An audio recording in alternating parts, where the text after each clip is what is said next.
Hello everyone, this is Pankaj Sharma here once again. And now, as per your requirement or as per your wishing, I have just entitled here the preposition. Prepositions are the element in the English grammar which are very necessary to understand.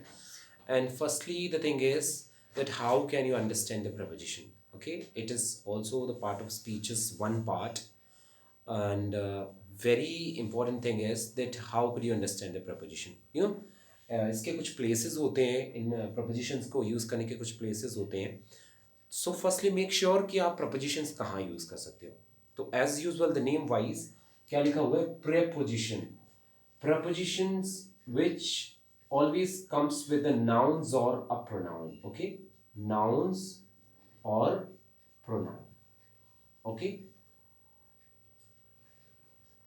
So mostly ये जो propositions होती हैं ये noun और pronoun के आने के या नाउन और प्रोनाउन के वर्डिंग्स के पहले इनका यूज़ किया जाता है. यहाँ पे मैंने कुछ प्रपोजिशंस लिखी हुई हैं, उन प्रपोजिशंस को आप देख सकते हो.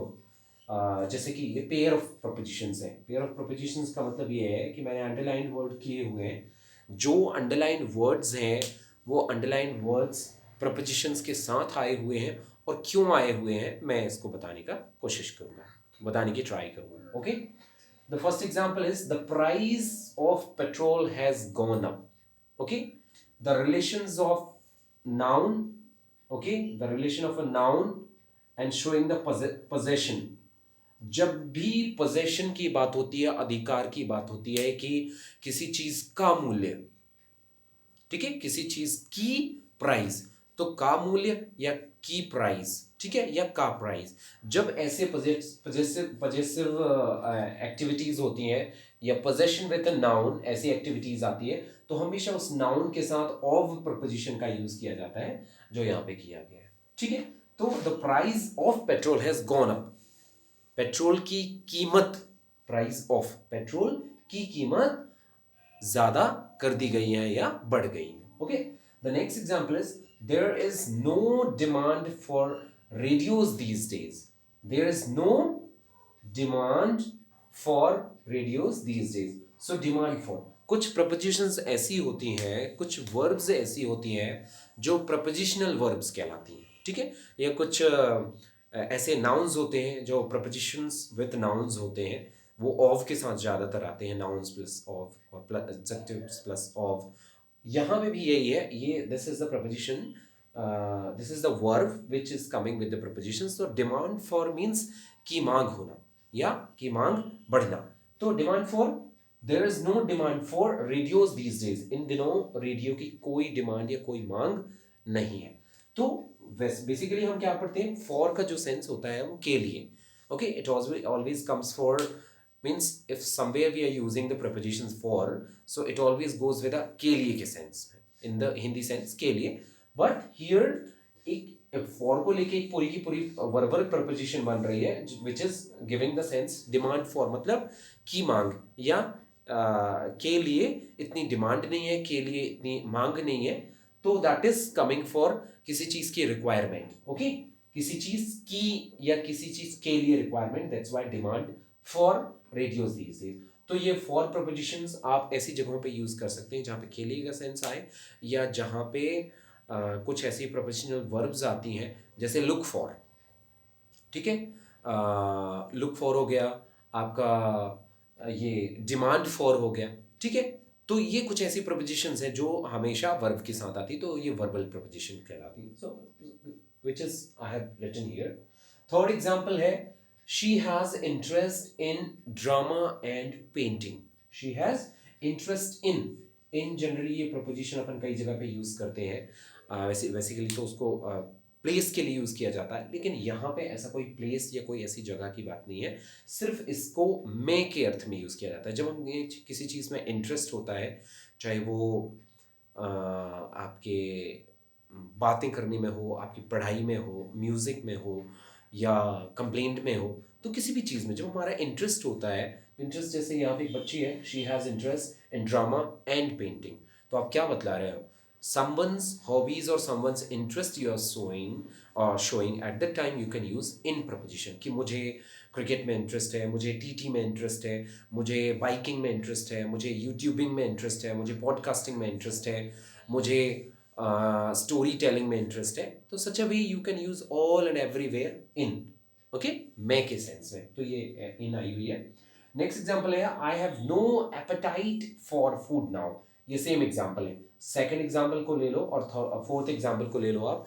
दोनों की रिक्वायरमेंट एक ही है, बट यहाँ पे प्रोपोजिशनल वर्बल फ्रेज है और यहाँ पे जो है एपेटाइट फॉर मतलब I have no appetite for food now. मुझे अब फूड की आवश्यकता नहीं है या मुझे अब और फूड लेने की या खाने की आवश्यकता नहीं है. तो the same as we can go for the same meanings with और एपेटाइट फॉर और डिमांड फॉर लगभग सेम ही है.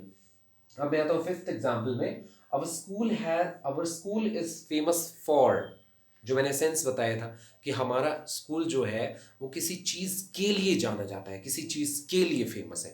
अब वो फेमस किस चीज़ के लिए, स्पोर्ट्स में है या असेंबली के लिए है या सीआर के लिए है या हमारे जो न्यूली अपॉइंटेड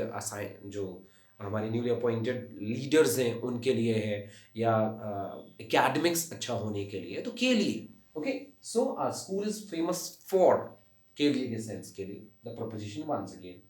फिर आती है the sixth example is we are tired of. मैंने अभी जिक्र किया था कि कुछ एक प्रपोजिशंस होती हैं, कुछ एक वर्ब्स होती हैं जो प्रपोजिशंस को साथ में लेके चलती हैं. जैसे प्रपोजिशंस हैं एट प्रपोजिशंस को कुछ वर्ब्स लेके ही चलती हैं, जैसे aim at, look at, mock at, okay, laugh at, smile at. Okay, तो ये वर्ब्स ऐसी हुई हैं जो जब भी हम जैसे निशाना लगाने वाली बात हो रही है, हम किसी को एम कर रहे हैं, हम किसी पे निशाना लगा रहे हैं, हम किसी पे बिल्कुल शूट कर रहे हैं, तो ऐसी कंडीशन में हमेशा एट प्रपोजिशन का यूज़ किया जाता है. यहाँ पे भी सेम वैसी ही कंडीशन है. वी आर टायर्ड ऑफ मतलब किसी चीज़ से आप बिल्कुल उसको सुन के थक गए हैं या बिल्कुल हार गए हैं, तो बोलते हैं अक्सर ना tired of, I am fade off. Okay, I am fed up of listening music. Okay, I am fed up of writing or doing homework. Okay, I am fed up of listening a lot of complaints and all. तो यहाँ पे भी ये tired of, fed up of, है ना, and bring off, है ना. So इस तरह की verbal prepositions हैं. तो यहाँ पे tired of है ना, we are tired of class tests. हम लोग जो है class tests से बिल्कुल थक चुके हैं. ठीक है, तो ये tired of as possessions वे में है. और last example but not the least, everyone laugh at. ये इसका जिक्र मैंने अभी कर दिया. क्या कुछ एक ऐसी वर्ब्स हैं जैसे लॉफ हो गया, स्माइल हो गया, स्मोक हो गया और लुक हो गया. ठीक है, तो ये ऐसी वर्ब्स हैं. शूट हो गया, ठीक है, एम हो गया. तो ये ऐसी वर्ब्स हैं जिनके साथ हमेशा एट प्रपोजिशंस का यूज़ निशाना लगाने या उनको फोकस करने के लिए किया जाता है. ठीक है, तो ये प्रपोजिशंस की बात हुई.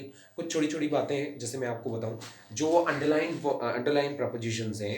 ठीक है, ये द अंडरलाइन वर्ड्स और underline verbs are followed by the prepositions which you can see here. जैसे यहाँ पे ऑफ है, फॉर है, इन है, फॉर है, फिर फॉर है ना, फिर यहाँ पे ऑफ है और लास्ट में एट है. तो ये प्रपोजिशंस अकेले ज़रूरी नहीं है कि वर्बल प्रपोजिशंस होती हैं. प्रपोजिशंस हमारी नाउन के साथ भी आती हैं, एडजेक्टिव्स के साथ भी आती हैं और वर्बल प्रपोजिशंस तो होती ही होती हैं. तो आप समझ सकते हो बहुत अच्छे से.